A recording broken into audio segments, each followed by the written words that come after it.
The issue of Russia and Georgia remains very much on Europe's lips, with no less than 3 European cities dealing with it on Wednesday.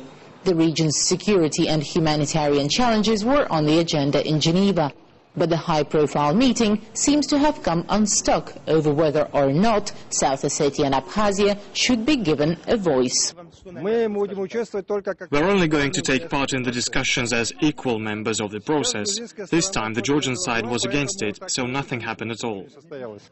Moscow, which officially recognizes both republics, says the talks have now been postponed until next month to allow all sides to reach a resolve.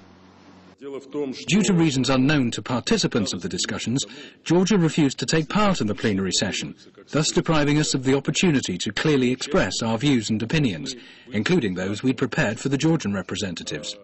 Tbilisi, meanwhile, has appealed to the UN's highest court in The Hague to stop what it calls a campaign of racial discrimination by Russia against Georgians living in the breakaway regions.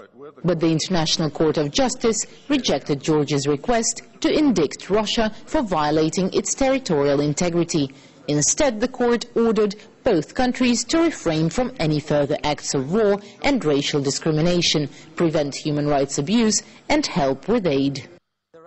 These measures are very different from those that Georgia requested from the court. Georgia was claiming that Russia is in breach of its obligations under the International Convention on the Elimination of All Forms of Racial Discrimination of 1965 in the territories of South Ossetia and Abkhazia, that Russia is discriminating Georgians. And Georgia was claiming that Russia not only is in effective control over these territories, but also is occupying these territories. You can find nothing about this in the court's order. In Brussels, if EU leaders who are meeting there find the time to talk about anything other than the global economic meltdown, they may turn their attention to a new Russia-EU partnership agreement. The old one expired at the end of last year. Talks on the deal were frozen by the EU on the 1st of September, and some nations still seem keen to keep Moscow on the back burner. In due course, we can discuss the partnership and cooperation agreement. I don't think today is the day to restart that. But France, Germany and Italy are promoting a speedy relaunch of the talks after Russia complied with a ceasefire deal to withdraw its troops from security zones in Georgia.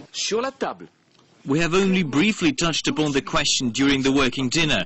Of course, nothing is ideal, but look at what has already been achieved. Less than in 2 months there has been a ceasefire, the pullout of Russian troops, and the talks on the status of Abkhazia and South Ossetia have already started. We should have a frank, open and friendly dialogue with Russia, especially in the context of our energy security. Italian Prime Minister Silvio Berlusconi was even prepared to jump a huge step further. I feel that Russia is a Western nation. My project is that in the coming years the Russian Federation can become a member of the EU.